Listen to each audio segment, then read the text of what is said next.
Merci de nous suivre et de vous abonner sur la chaîne des leaders Go 221. Expert en médias et environnement. Donc, j'ai eu l'honneur de conduire cette étude à travers 5 pays, que sont le Sénégal, la Mauritanie, le Niger, le Burkina et le Mali. Et que l'objectif de l'étude était de mettre en lumière la place des énergies renouvelables dans la couverture médiatique. Donc, dans ce cadre, nous avons ciblé les médias d'information générale, 24, donc des médias de la presse écrite et de la presse en ligne, que nous avons suivis pendant presque un mois. Et les résultats ont montré qu'il y a une place marginale, vraiment marginale, pour ne pas dire anecdotique, accordée aux énergies renouvelables dans les contenus éditoriaux. Et cela est dû à beaucoup de facteurs. Euh, L'un des premiers facteurs est lié à la méconnaissance même du sujet, parce qu'il faut le dire aussi, les énergies renouvelables font partie d'un ensemble qu'on appelle l'environnement ou l'économie. Et il n'y a pas un traitement particulier dédié à ce sujet. L'autre aspect est lié un peu à la diversité des sources. Bon, très souvent, c'est l'acteur institutionnel qui parle, au détriment des acteurs de la société civile, au détriment des citoyens, parce que bon, l'énergie est là pour tout le monde, donc il faut que tout le monde puisse en parler.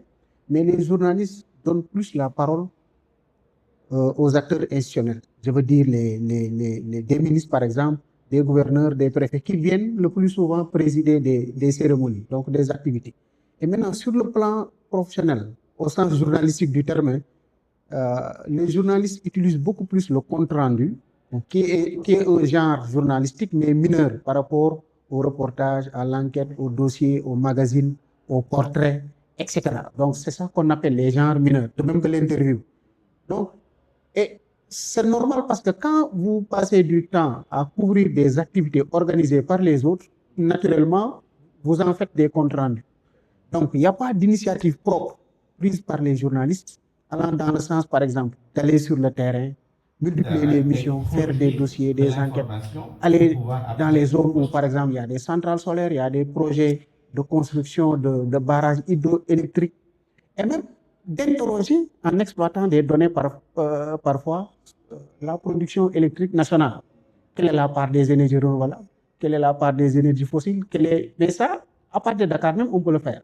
Donc, nous avons noté beaucoup de carences techniques au sein des contenus éditoriaux, et cela reflète une méconnaissance même de la thématique et du sujet relatif aux énergies renouvelables. Maintenant, ce que nous recommandons à l'issue de cette analyse, c'est qu'il y ait un partenariat beaucoup plus fécond entre les OSC qui travaillent sur le sujet et les médias, et les journalistes en particulier. C'est important parce que l'information médiatique est une co-construction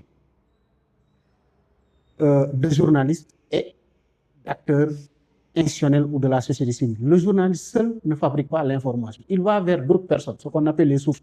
Donc, si les organisations de la société civile se rapprochent davantage des médias, et si les médias aussi vont vers les OSC pour demander qu'est-ce qui a été fait sur le sujet, qu'est-ce qui a été produit, quelle est l'actualité de ce sujet, parce qu'en fait, c'est cette complicité-là qu'il faut avoir. Des échanges réguliers pour progressivement la proportion des sujets relatifs aux énergies renouvelables dans les médias va augmenter.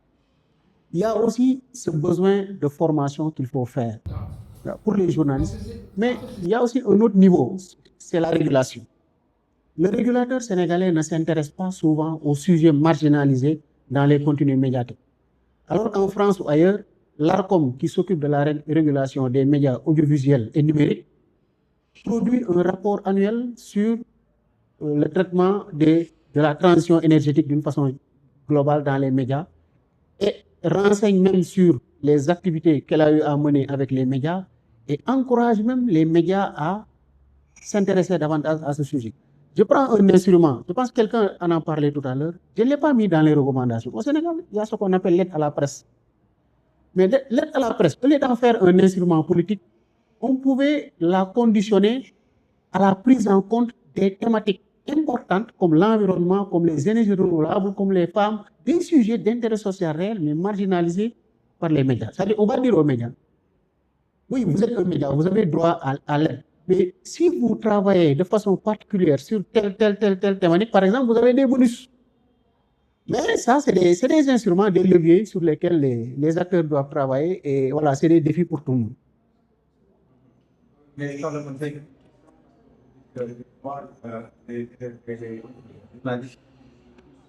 le compte rendu pour dire que cette année, mission pour faire des reportages sur donc, que faut-il exactement par rapport à ça?